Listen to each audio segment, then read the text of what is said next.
Tapos yung nga sa bahay, nahalikan siya, hindi, ako po yung nagre-react. Hindi po siya nagre-react sa mga ginagawa ng asawa ko. Tapos naligo po sa CR, sabi ko, nasan ate ko? Sabi CR, pagbukas ko po, hindi close, hubong-hubo po siya doon. Sabi ko, paano kung pinasok ka ng asawa ko? Di nakita ka nakaubat. Tapos ayun, pag natawag po ako, hindi na nila sinasagot, nasaan kayo, alis 12 ko umuwi, ganyan-ganyan. Bis ngayon po, ayun na, doon po nagsimula, tapos bumalik po yan sa Pilipinas, tapos nilihin nila yung pagbabalik dito, pangalawang balik, na nandito na pa po pala yun. Dito na sa Korea, wala po alam. Nagsabi lang sa akin kaibigan ko, ang ate mo, nasa Korea na, dumating na. Ha? Sabi kong ganun, andito na. Ayun, hanggang sa, ayun po, dire-diretso na yun. Ganito naman po ma'am, holiday pa lang ngayon. Walang tao sa immigration. Pero sige ma'am, gagawin ko po lahat na para by tomorrow, makakuha na po ako ng confirmation sa mga taga-immigration para mapa-blacklist ito. Itong si Mr. ninyo. Although, sabi ni ate nyo, matagal na lang po kayo hindi nagsama, pero hindi po dahilan yon. Kasal pa rin naman po kayo. So, papa-blacklist natin yon dahil kayo po ang complainant. So, base po sa inyong reklamo, sasabihin ko po sa mga taga-immigration na i-blacklist po yung Mr. nyo. Kaya ko pong gawin yun, ma'am. Ma'am Sarah, magandang hapon po, Ma'am Sarah Jane. Yes po. Sa kabilang linya po, nanggagalaiti po ang inyo pong younger sister. Gusto niyo po siyang kausapin, ma'am? Tagal na lang kayo hindi nag-usap. Matagal na nga po. Ma'am Sarah Jane, Ma'am Julie, sige po, pwede na kayo mag-usap. Ano? Masaya ka na? Bakit? Ano bakit? Hoy, asawa ko! Asawa ko yung yung inagaw mo, ama ng mga pamangkin mo. Wow! Anong bakit? Te, tinulungan kita. Alam mo yan. Grabe yung ginawa niyo sa akin. Sobra. Ang kapal na mukha mo. Sobra. Hindi mo alam na si Jury Juha, pamangkin mo, wala na makain dito. Lahat ng activities, wala. Wala kaming bahay. Lahat nasa iyo. Ang Kapal na mukha mo, sobra. Hindi ka naman hindi ka naman tumigil sa kabalbalan yung dalawa. Proud na proud ka pa. Ang kausapin mo yung asawa mo. Tanongin mo kung ano yung ugaling meron ka. Oo, talaga, wow. Ang galing mo naman, huy. Huwag ka maarte. Pokpo ka. Ugali ka meron ako. Simula nang dinala ka dito, nagkagulo kami. Malandi ka. Ultimi ang suso mo. Pinapakita mo. Naligo ka nga sa bathtub. Kinulaos mo ba? Hubong-hubo ka? Hinahalik ka ng asawa ko. Nag-react ka. Hindi, di ba? Kapal na mukha mo sabihin sa akin yan. Tigas na mukha mo. Tapos yung show mami, imbis na inilihim natin yan, tulong ng tita natin yan. Anong ginawa mo? Binuko mo ako na pera ko yun. Tigas na mukha mo, oy. Wala ko sinasabing pera mo yun. Hindi ko nga yung sinabi sa kanila na pera mo eh. Kaso ikaw, pinagantara mo sa Facebook, ninakaw ko. Di ba binalik ko kinanay? May picture pa ako kinanay. Balik mo sa akin eh. Kasi para makakuha ka ng bank statement, para makabalik ka rito. Bakit niya nilihim sa akin ang pagbabalik mo rito? Dapat ang landilan daw, kapal na mukha mo. Lahat ng gamit ko, kinuha mo pa. Siyam na box, pinadala sa'yo, pa-apartment ka pa. Padala ka pa ng pera, yobo? Sino yobo? Sino asawa mo? Tigas na mukha mo! Ang mga pamangkin mo, hirap dito! Kapal na mukha mo! Tanongin mo nga yung asawa mo. Yung asawa mo kausapin mo. Asawa mo? Anong ugali meron ka? Hindi mo pinapagayaan. Yan ang, tigilan na natin to, malito. Diba? Pero ano ginawa mo? Sige, diba noon, nag-uusap tayong dalawa? Anong sabi mo sa akin? Hindi, ikaw ang makisama. Tingnan mo kung okay kayo, kung magiging kayo.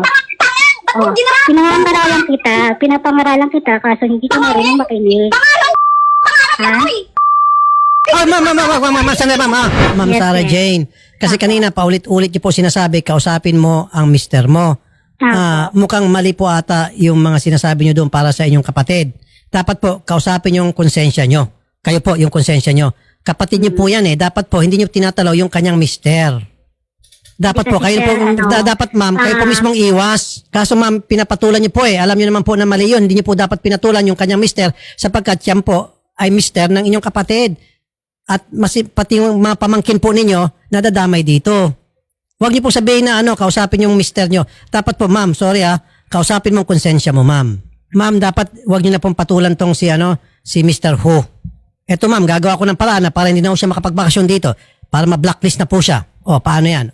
Ano pong reaksyon niya? Papa-blacklist ko po siya, ma'am Sarah. Ayun po, sir. Kasi ako po, kaming magkakapatid, kilala na po namin ugali ng kapatid namin. Oo nga ma'am, sabihin na po natin masama ang ugali ni utol mo, ni Julie. Pero that's between Julie and Eugene. That's between her and her husband. Na dapat hindi ka nagikialam. Labas ka na po doon. Kung anong klase ugali meron si Julie na ayaw po ni mister niya, that's none of your business, madam. Di ba? Dapat ikaw po mismo magbibigay ng advice dito kay lalaki na lalaki, huwag mong iwan yung misis mo. Kasi mahal ko mga pamangkin ko. Sir. Ginawa ko po yan kasi talagang hindi po sila, para po silang asat pusang dalawa. Kung ganon, lumabas ka na, umalis ka sa eksena, huwag ho kayo makisawsaw. Yung pakikisawsaw nyo po, meaning, Sinulot niyo po. Wala na po sila, sir. Matagal na po silang wala. Regardless, Ano po sila ma'am, kasi regardless, nag-aaway? ma'am. Regardless, kahit nawala na sila. Di ba kayo nandidiri, ma'am? Kapatid niyo po yan? Mister ng kapatid niyo? Dati? O sabihin natin, mister pa rin kasi kasal pa rin sila eh. Di ba? Dapat, ma'am, hindi. Iwas na lang po kayo. Marami pa namang lalaki, ma'am eh. Di ba? Kung gusto niyo pang malalaki, pwede naman po, ma'am, mag-antay kayo hanggang may magligaw sa inyo na wag naman po yung karelasyon po ng inyong kapatid. Di ba? Pangit naman po yung nag-aaway kayo dahil kayo po ay nanulot. Hindi po maganda yun, ma'am. Ma'am Julie, Po. para maging fair din tayo, ha? Ang sinasabi kasi Opo. ni Ma'am Sarah Jane, kinausap ko na raw niya noon kasi parang asot pusa ka daw kayo nitong husband mo. Wala po kami naganap na usap sa 5 years. Wala po. Wala po kami naganap na usap. 4 na taon po sila nagsama dito. Pinabayaan ko po yon. Binigay ko yung kaligayahan nila kasi nga sobrang sakit na sa akin eh. Mahalaga sa akin po yung mga anak ko. Pinabayaan ko sila. Umuwi po siya last year. Ngayon, umuwi po yung asawa ko dyan. Nag-meet siya yung picture na yan sa Cebu po yan eh. Yung halikan nila sa Cebu yan. Ba't ka pumayag na nagsama sila dyan sa Korea? Sabi mo para sa kanilang kaligayahan. Kasi sir, wala eh. Inano na nila ako eh. Pinagkaisahan na nila ako sir. At saka hindi na po umuwi yung asawa ko sa bahay. Unti-unti na pong hinahakot yung mga damit niya. Umalis po siya doon sa tinitira namin. Tapos nagsama sila sa factory kung ano po yung... Ma'am, paano ulit nakilala ng ate ninyo itong si mister niyo po? Paano silang kakilala? In-invite ko po siya dito po sa Korea para mag-alaga po ng anak namin. Tapos 3 months po, doon ko na po nahalata na may something po sila. Tapos nga ngayon nga, nagpapakita ng suso sa harap ng asawa ko. Sabi ko, baka gusto mo i-close yan kasi nakikita ng asawa ko. Attorney Garrett, Yes po, Senator. gumawa tayo ng formal letter sa immigration. Ipa-blacklist natin tong si Mr. Eugene Ho. Unbecoming of an alien or a tourist. Pupunta siya rito mag-tour para maging salawahan lamang. So, write Yes po, the Senator. immigration letter. Di ba? Yes po, Sen. I-declare po natin siya as an undesirable alien for having committed a crime dito po sa Pilipinas. Undesirable alien, tama. So, para ma-blacklist siya, hindi siya makapasok. Yes, Senator. We'll get on it na po. And we'll send to the immigration tomorrow po after the holiday has ended. Kay commissioner na mismo. Oh, yes, sir. We will address it to the commissioner. Yes. Okay. Alright. Thank you, Attorney Garrett. Ma'am Julie, so susulatan po namin immigration para siya po ay ma-blacklist. Hindi na po makapasok yan. Unless kung kayo po ay magsasabi na ililift na yung request ng pag-blacklist. Hindi po. Kasi hindi yan titigil, sir. Hindi talaga sila titigil. Dapat nga tapos na yan. Alam naman nila mali eh. Kasi hindi talaga sila tumitigil. Ayun. Okay. Naawa lang po ako sa sobrang ako, okay lang po yun. Pero yung mga anak ko ba, nagagamay ba? Tapos itong tita nila, oh, kapal na mukha. Sila may nilalamon, kami wala kaming pagkain dito. Okay, sige. Pero wag ko kayo maglala, ma'am. Okay na po yan. Done na po. Bukas po. Makarating na po yung sulat doon kay Commissioner Immigration. Ma'am Sarah, Yes, sir. baka pwede ma'am mag-usap kayo ni Ma'am Julie at magpakatawaran at mag-sorry na lang po kayo para, di ba? Dahil sinabihan na po ko niya noon pa, nung bumalik ako sa Korea, hindi niya daw ako kapatid kahit kailan. Wala na daw po siyang kapatid na katulad ko. Wala Ano pa po talaga. yan? Anong ginawa mo sa Ano pa po yan? Kasi hindi po siya marunong makinig, sir. Kahit ano explanation po dyan, hindi niya marunong makinig. Baby pa mga anak mo, huy! Single ako, kaya nga may edad na ako nagkasawa eh. Buong buhay ko, anak mo, alaga ko yan, lahat binigay ko. Ang pamangkin mo, kahit 5,000 mo, nalibre mo, o nabili mo ng lollipop, wala akong natikman sa'yo. Sumasahod ka ng malaki rito? Nabigyan mo ba anak ko? Hindi, di ba? Ikaw lahat, binigay ko lahat. Baby pang anak mo, gatas, diaper, tinulong ko sa'yo. Pinapunta kita para gumanda ang buhay mo rito. Kayo, pati ng bunso. Pero ang ginawa mo, nagkampihan kayo. Huwag kang manumbat. Alam mo bang, nasabi mo ba sa kanila na pinag-aral kita? Oo, talaga? Kailan? Wag kang manumbat. Walang sumbatan. Kung gusto mo tumulong, Okay, tumulong ka. talaga. Pero huwag kang Masyadong manumbat. ano, Kasi ako never kitang sinumbatan na pinag-aral kita. Wow, talaga lang? Talaga lang? Oo. Oy, huwag kang magpano, gawa ng istorya. Huwag kang gumawa ng istorya, oy. Booking ka Hindi na. ako gumagawa ng story. Alam ng Diyos yan. Hindi ako gumagawa ng May story. Diyos ka? Nag-Diyos ka pala? Pero yung ginawa Oo. mong kababuyan, nalaklapin mo ang asawa ko, wow, may pa-Diyos-Diyos ka? Uy, Kasi kung matino kang asawa, hindi ka palaaway, hindi ka gaganyanin ng asawa mo. Pamilya namin, matino ako, nag-aaway kami pero nagbabalikan kami. Simula nang Hindi. dumating ka, Panay nga ang tawag mo ng polis, saka panay nga ang tutok mo ng kutsilyo sa asawa mo eh. Ha? Huwag kang gumawa ng istorya, malandi ka. Hindi ako nagawa ng storya, nasa harap ko kayo nung mag-away kayo. Pupukuyin kita. Tutukan mo ng kutsilyo sa liig ng asawa mo, sabay sampal. Gusto mo, kilala mo? Si ano, yung lalaki Ako, nag-awat ako sa inyo noon. Kapal naman ang mukha Sampal mo. ng asawa mo sa harap ng mga anak mo. Pero ako, umawat sa inyong dalawa kasi. Kapal na mukha mo, te. Teng, ateng, sobrang makapal mukha mo, teng. Bawas-bawasan mo. Ang kapal na mukha mo. Mangilabot kasi nasabi mo, Diyos. Kasi ako, alam mo ang Diyos, hindi ka papatol sa asawa ko. Hindi ka naawa sa mga pamangkin mo? Ay, grabe ka, uy.